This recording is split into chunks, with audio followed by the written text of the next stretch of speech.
எந்த ஒரு செயலை செய்யத் தொடங்கினாலும் செய்யத் தொடங்கிய அந்த வேலை பாதியில் தடைப்பட்டு துன்பம் கொடுக்காமல் நினைத்த அளவில் முடிந்து இன்பம் கொடுக்க வேண்டும் என்று எல்லோரும் விரும்புவார்கள்.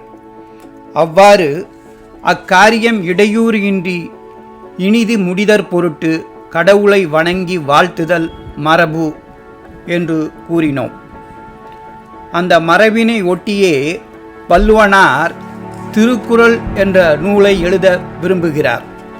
அது தடையின்றி இனிதாக முடியும் பொருட்டு இனிதாக எழுதியும் முடிக்கிறார். அதற்கு அடிப்படையாக முதற்கண் கடவுள் வாழ்த்தை அவர் தொடங்குகின்றார். அவருடைய முதல் அதிகாரம் கடவுள் வாழ்த்து. இனிதாக வெற்றிகரமாக எழுதியும் முடிக்கிறார். அதில் அவருக்கு இன்பம் கிடைக்கிறது. அந்த நூலை சிறப்பாக எழுதி முடித்தது மட்டுமல்லாமல் அந்த நூலும் இன்பம் காண வேண்டும் என்று விரும்புகிறார். அதனால் முதல் அதிகாரமாக கடவுள் வாழ்த்தை வைத்தவர் 133வது கடைசி அதிகாரமாக ஊடல் உவகை என்ற அதிகாரத்தை வைக்கிறார். ஊடல் கூடல் இன்பத்தை கூற்றும் என்று கூறி முடிக்கிறார்.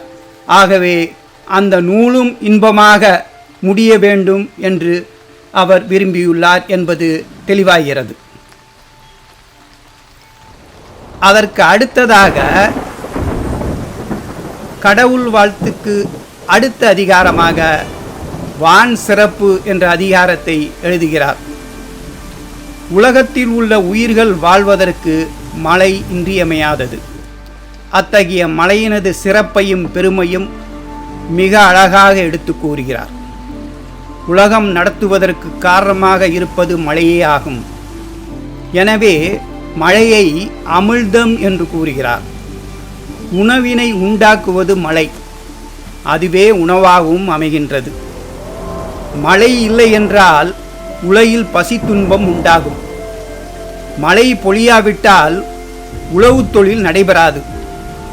பெய்து மக்களை வாழ்விக்கும் பண்பும் பெய்யாது மக்களை வீழ்விக்கும் பண்பும் மேகத்திடம் உள்ளது.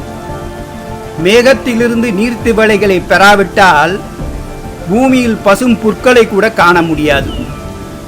மழை பெய்யாவிட்டால் திருவிழாக்களும் பூஜைகளும் கூட நடைபெறாது.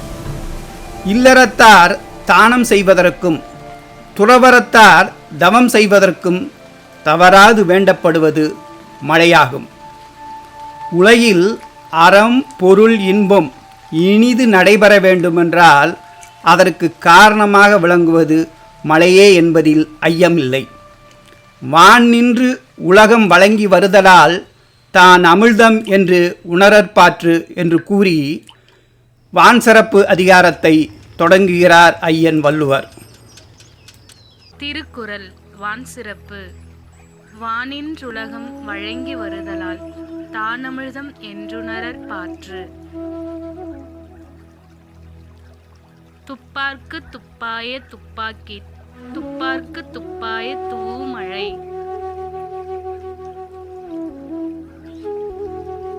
விண்ணின்று பொய்ப்பின் விரிநீர் வேணுலகத்து உள்நின்று உடற்றும் பசி. ஏரின் உழார் உழவர் புயல் என்னும் வாரி வலங்குன்றிக் கால். கெடுப்பதும் கெட்டார்க்குச் சார்வாய் மற்றாங்கே எடுப்பதும் எல்லாம் மழை. விசும்பின் துளிவீழின் அல்லால் மற்றாங்கே பசும்புல் தலைக்கான் பரிது. நெடுங்கடலும் தண்ணீர்மை குன்றும் தடிந்தெழிலி தான் நல்கா தாகிவிடின்.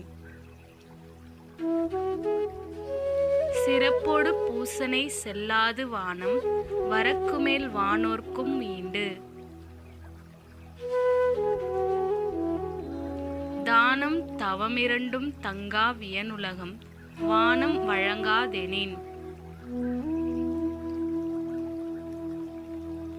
நீரின் ரமையாதுலகெனின் யார் யாருக்கும் வானின்று அமையாதொழுக்கு.